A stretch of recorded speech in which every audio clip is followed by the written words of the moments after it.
ધંધુકામાં યુવકની હત્યાના આરોપીની ધરપકડ કરાઈ। પોલીસે હત્યાના આરોપી સમીર અને રિઝવાનને ઝડપી પાડ્યા। બંને આરોપીઓને રિમાન્ડ માટે કોર્ટમાં રજૂ કરવામાં આવ્યા।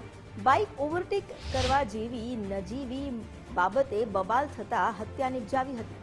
હત્યા બાદ ધંધુકામાં માહોલ ગરમાયો। ઘટનાની તપાસ માટે હવે એસઆઈટીની રચના કરવામાં આવી છે।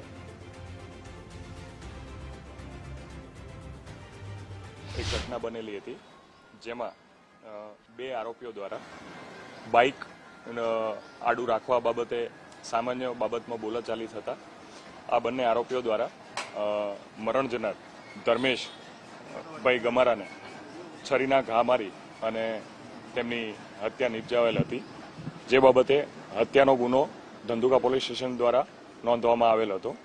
આજરોજ આ બંને આરોપીઓ સમીર મોહમ્મદભાઈ એમદાણી તેમજ રિઝવાન નિઝામભાઈ મણિયાર આ બંને આરોપીઓને અમદાવાદ રૂરલ પોલીસ દ્વારા હસ્તગત કરવામાં આવેલ છે।